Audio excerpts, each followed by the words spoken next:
the 65-5 rule. And this is what ties in from the last slide that I have.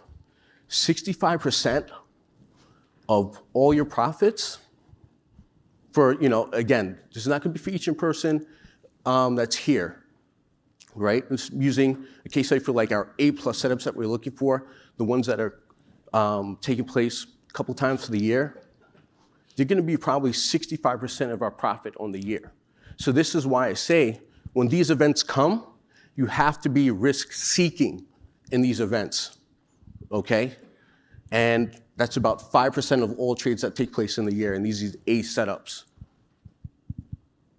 And those B setups are usually the ones that are more cash flow and pad your P&L, okay? How to bump your risk? Make 2 stops in a trade on a day should bump your stop by about 20%. Showing consistency, no massive days of taking outlier losses.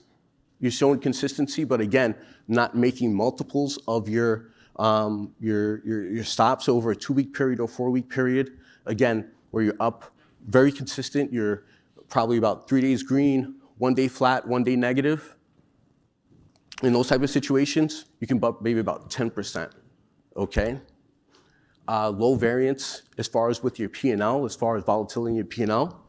These are things that you want to make sure that, again, if you have very low variance in your P&L, consistent P&L curve, prove that you have consistent and you're current with your sizing. This is how you can bump your risk. How to reduce your risk. Have a soft lockout, your daily lockout, a weekly lockout, a monthly lockout, okay?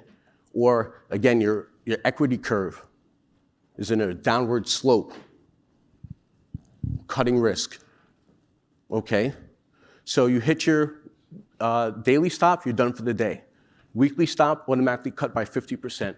Monthly stop, hit it by 50%, cut it again by 50%. If this happens again where you get stopped out of a weekly stop or monthly stop, you cut another 50%. Because when you're in a losing cycle or in a bad cycle, you want to limit the amount that you're losing.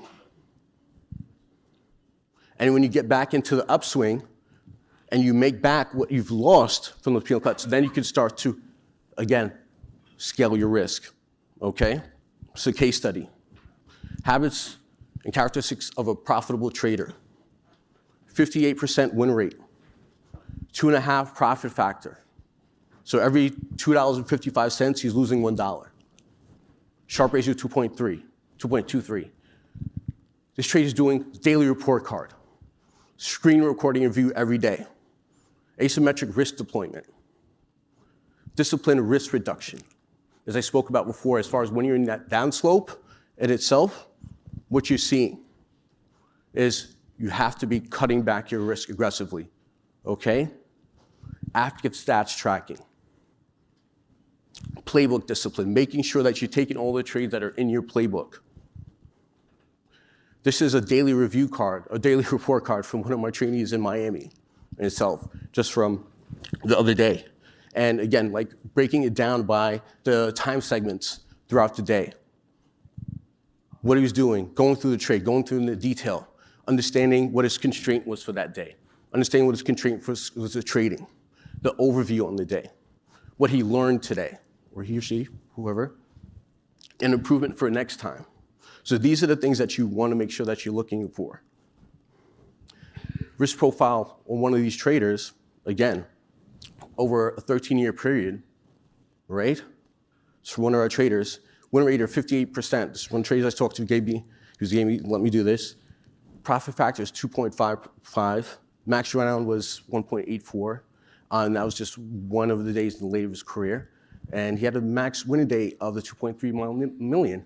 But one of the key factors for this person to get to this success rate, sorry I can't go through detail, was all the heavy lifting that he did beginning. The playbook, right? The playbooking, the heavy lifting, right? Going through all these important things that you're supposed to do at the beginning, really important. P&L curve, right? As you, again, this is why it understands how you scale exponentially over time, right? By doing all these processes. And again, you have to do that heavy lifting at the beginning, going through all the planning, going through the playbooking, going through the archiving, working extremely hard.